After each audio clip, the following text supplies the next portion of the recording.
Welcome to What's What with Heather Harris, the podcast for the fiercely hopeful.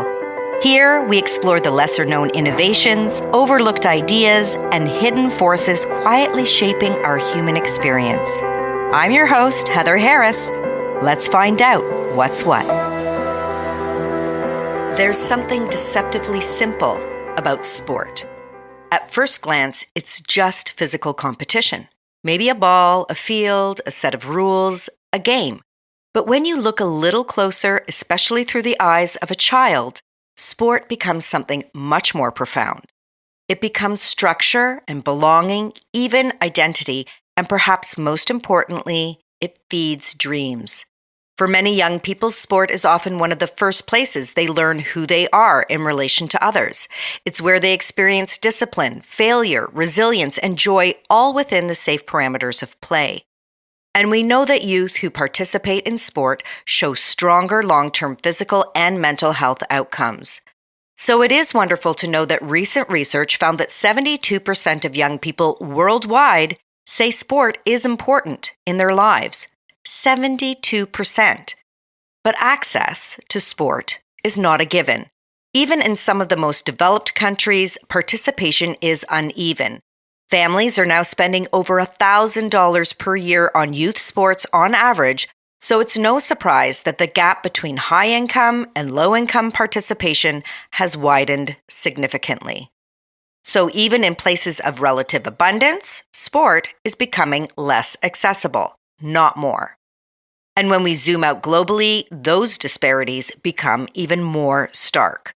In many parts of the world, the barriers aren't just financial even, they're structural. There are limited facilities, limited equipment, limited coaching, and in some cases, limited access to education systems where sport is typically provided. Many young athletes in countries across Africa, parts of Asia, and Latin America are often navigating a completely different reality. One where the pathway is unclear, underfunded, and littered with obstacles. So why are we talking about golf today? Golf is a sport that's deeply tied to access. Access to land and to equipment, to mentorship, to networks. It's a sport that historically has reflected privilege, which is precisely why it becomes so powerful when someone decides to disrupt that narrative. And that's where today's guest comes in. Isaac Sekulima of Isaac Styles Golf in Uganda is doing something that sits at the intersection of sport, equity, and youth development. Through his work, he is creating access where there was little or nothing before. He has recognized that sport, when introduced early and consistently, has measurable impacts because he's not just teaching golf. He's building confidence, he's building discipline, and he's building pathways. And maybe most importantly, he's expanding what young people believe is possible for themselves. When a young person sees themselves in a space they were never meant to occupy, something meaningful shifts. Let's remember that the global sports economy is massive. Over $60 billion is spent annually on youth sports worldwide. What would happen if even a fraction of that attention, funding, and infrastructure were directed toward communities that are currently underserved? What would happen if we saw sport not just as entertainment, but as development? This is the invitation in today's conversation, to think differently about sport, not just as a pastime or even a passion, but as a platform for equity, connection, and change. And sometimes all it takes to begin is a single swing. There he is. I feel like I'm seeing a celebrity. No, not really. Well, I think you might be more of a celebrity than you know. Wow, I'm so happy to be here. It's really a great honor to be on this podcast. It has taken like a month or so to be on this podcast, but I felt good about this, so I had to persist on it until it happens. First of all, I'm Isaac. I'm called Isaac Sekulima. Many of the people know Isaac Styles Golf. Um, I'm a passionate golfer. I do love golf with all my heart. and I just feel so good when others are playing this game. My dream started way back when I was still a kid. Like my life started from scratch. Like I used to sell pancakes on the street for a living. My dad was a factory worker. My mom was just a housewife, so she was keeping us home. And I started hustling as I was still a kid, but it taught me a lot. It taught me how to be with people, how to care to others. Because I was doing business, and as you know, business you have to create relationships. Mm-hmm. So um, as the journey continued, I got to know this game uh, by my elder brother. They started playing this game using plastic bottles and wooden sticks. Uh, they used that as a golf club, and then a bottle as a ball, a golf ball. So that's how they started, and I got to know the game through them. Like I was like, "What is this game?" And they were like, "Golf." So my brother played so well that he reached a point where he had a chance to play in the biggest tournament in our country called Uganda Open. So when he went there, he said, I'm going to take Isaac as my caddy. So my first experience in golf, in real golf, was being a caddy. Wow. That was back in I think 2016.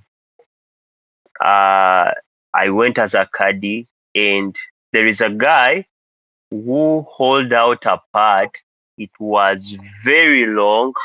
It was impossible to put it in for the win, and he managed to do it. That was so crazy. Amazing. Like the environment showed me something unique about this game. You know, Mm-hmm. that really transformed me. And from there, I said, I'm joining this game. I love that story. I know I am a huge golf fan myself, only a couple of years in the making. And it's probably why I found you on Instagram and I became a huge fan of you as well, because you embody the beauty of the game. You show the joy that Thank this you. this game can bring you.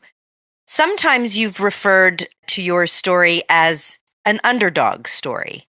What do you mean by that? Yeah, so I use that word underdog because of how I got into the game. Hmm. First of all, as I said, we didn't have fancy equipments to start to play this game. Right. That's number one. Then we didn't have those quality facilities to train. We used to train in the bush, in the wild. That's where we started practicing from. Before we got a chance to go on the course. So why I call this the underdog story is if you compare the game of golf, how luxurious the game is and how we got into the game, it truly tells that we are the underdogs. But like I got some interview of Snoop Dogg who said the underdog story is the real story. That when you come from nothing, you appreciate everything. You get so as the underdogs, we appreciated everything we got, and that's why we are here, and that's why we are still pushing forward because we still take ourselves as underdogs. We can never appreciate anything. We have to still push. We still see more light ahead of us. Like we are never satisfied. We always keep the fire burning in ourselves. If my fire is filled, but like like if my fire goes down, but my friend's fire is up, is going to help me push me further. So that's why I even try to influence more kids in this. The story has to continue. It doesn't have to stop. No, it doesn't really stop with you. You have shared golf, but so much more with the children in your community. Can you tell me what this program is all about that you run with these kids? Yeah, so the program is actually a true definition of what I've gone through as a person. As I've said, the underdog. So these are the kids that are around our community, and I looked at them and I saw myself. Mm. They possess the my old self. So when I looked at them, I said, at one time, no one believed that Isaac can swing a club, but right now I'm swinging a club. So I just need to believe in them and give them whatever it takes them to swing a club. So that's where the project came from.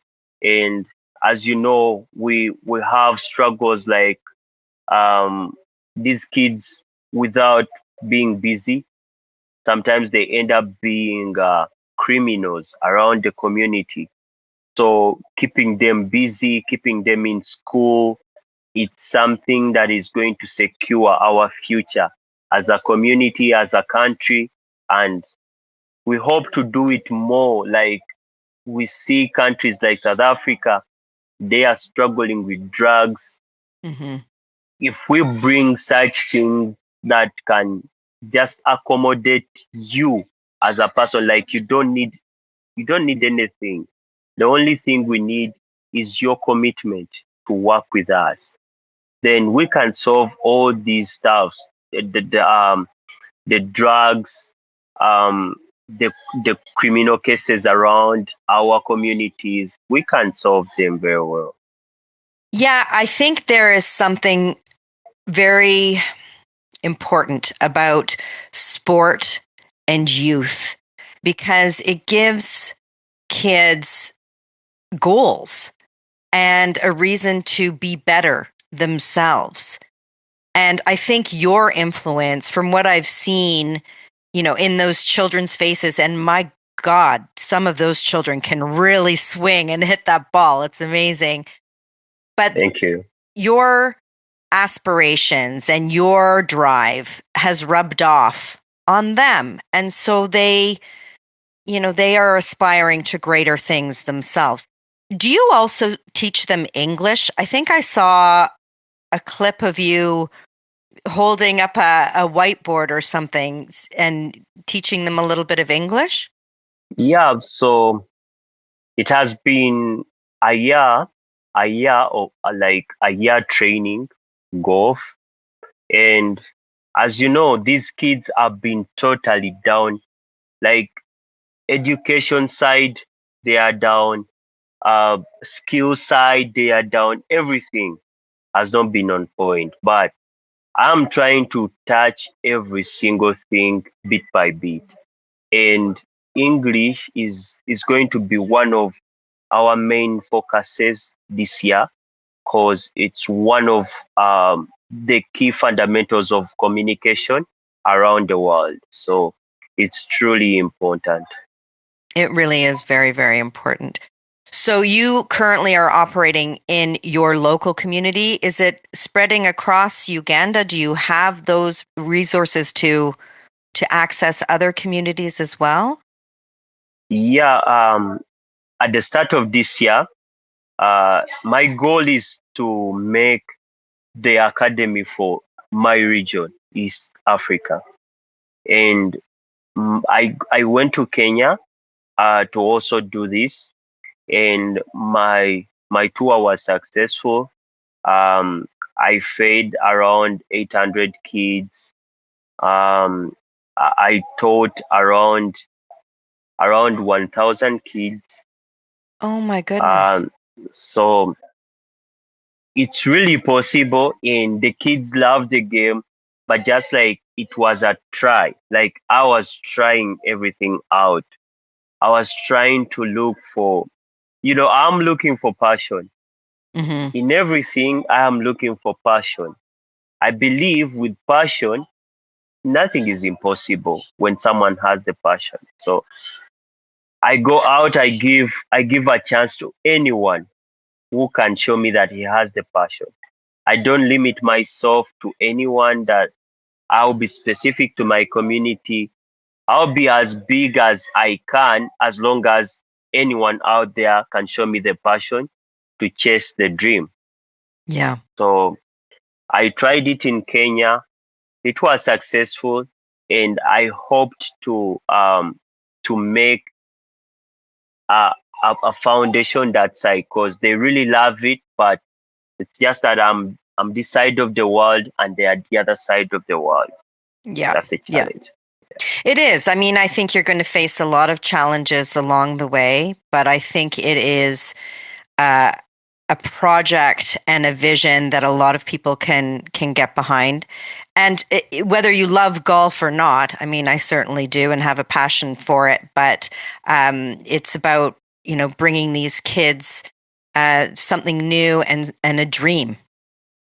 So for you personally and golf, because you have a pretty killer swing. So I personally, as in line, I've accepted in life that this is my calling. My calling is to bring out one of the complete athletic person that I can bring in this game. That's my dream. I believe I can bring a kid that will win thousands of majors. That's what I believe. So Mm-hmm. I've committed myself to my dream, and all I can seek right now is at least to become a PGA tour coach.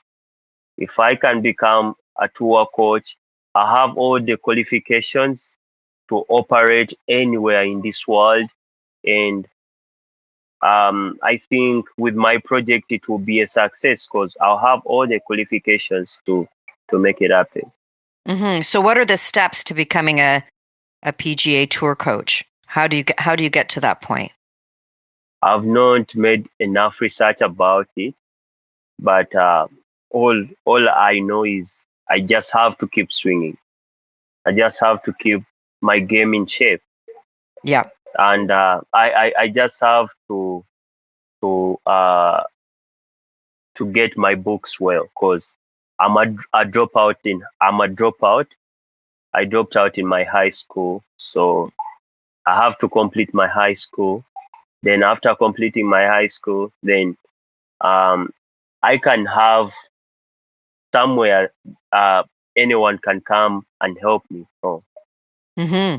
Well, and I'm hoping that people listening to this particular episode will be motivated to try and get you the resources and the tools to get you to that point. And I think, to be able to finish your studies is also an amazing aspiration. And I know that you can do it.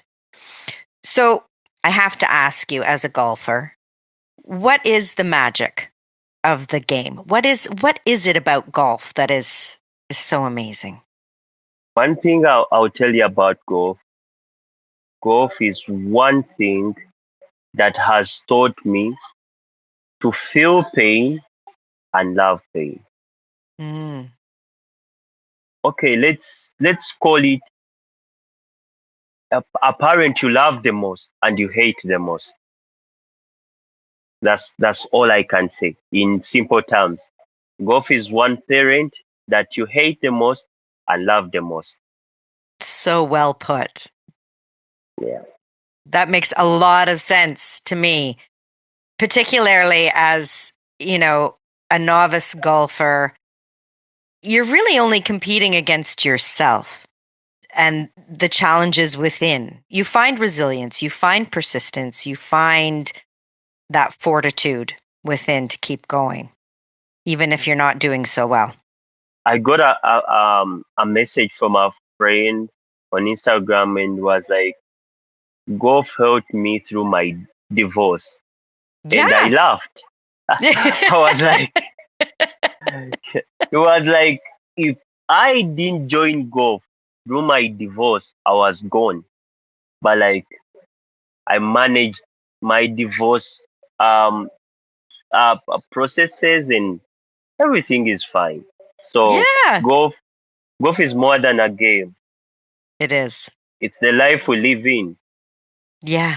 It's the life we're living. Yeah. And as you say, you just got to keep swinging. So tell me, what are the biggest challenges that you are facing right now in running your program, in expanding your program? What are the daily challenges that you're facing? So the daily challenges I face as a person is the numbers are the numbers are growing very fast, Mm-hmm. and the manpower is still the same. So that's a big challenge for me. That you find that one kid can come like, let's say, a week, can come like 6 days, and you can't teach that kid. Right. That's Yeah. a big challenge. And she's consistent, or he is consistent. He's coming every day, but just that you have many, you can't give him or her time to train her. Yeah. So that's a big challenge for me. Then the other challenge is the place where we practice from. Uh, we keep on breaking our golf clubs. Oh, do you? Yeah, because we are hitting them off the ground. Right. So because the ground is too firm, so the clubs in they try what they can and then they just break. Yeah. Um, then the other thing is we really in need of a facility. We need a training facility where they can swing real golf balls. Um, sometimes when it rains, it pours on us. We just run into neighborhoods for shelter, and then we have a daily programs, like let's say our lunch. Our lunch is a daily thing that has to happen every week, and sometimes it gets tough, and getting it is really hard. But this project is all funded by God, so we don't know how we survive sometimes. We just see ourselves surviving. Yeah, well, I mean, it says a lot about your passion and your belief in this vision. And I'm hoping, I mean, keep doing what you're doing on social media because it's reaching people. It really is. It's how I found you. And the more you speak about your foundation and the more you are out there with your beautiful smile and your energy. I mean, every time you say like let's go after you hit a ball, I'm like, yeah, I got to get my clubs. Where are my clubs? It's contagious. It's contagious. So Thank I you. hope the world rises up and stands behind you, and I know that training facility, it's coming. It's got to come. I believe just as you believe. I really do. So if people want to support your project, support you, support these kids, how can they do that? Where would they go to do that? That's a good question for me. Um, Honestly speaking, right now we don't have any payment methods Okay. as of now.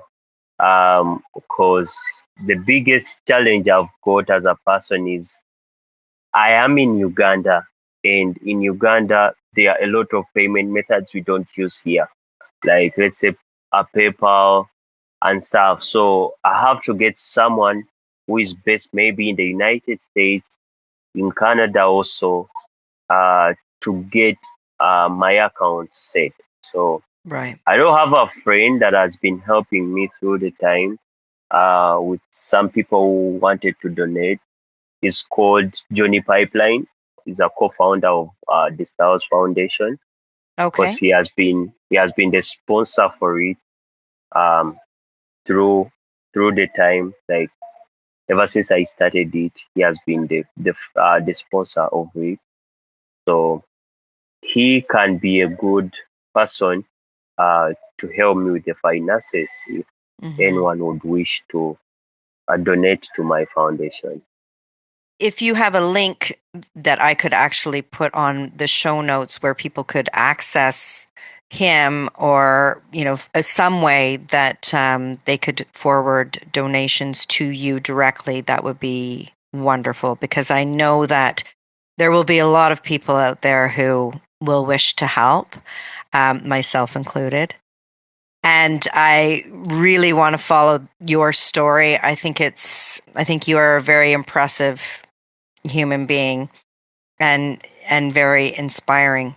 So, Isaac, thank you so much. I'm so glad that we finally were able to make this happen. Thank you so much. I hope we can speak again, and I will hear more and more of what you're achieving there for the children in Uganda and for yourself. I want to see you out there playing on the circuit. It's coming. It's coming. It's coming. Yeah. I know it's coming. Yeah. All the best. Keep in touch. And I'm very grateful to speak with you today. Thanks a lot. Love you all. Bye, everyone. Thank you for joining me on What's What with Heather Harris. If you enjoyed this conversation, please follow, rate, and share the show. It helps others find their way here, because the more the merrier.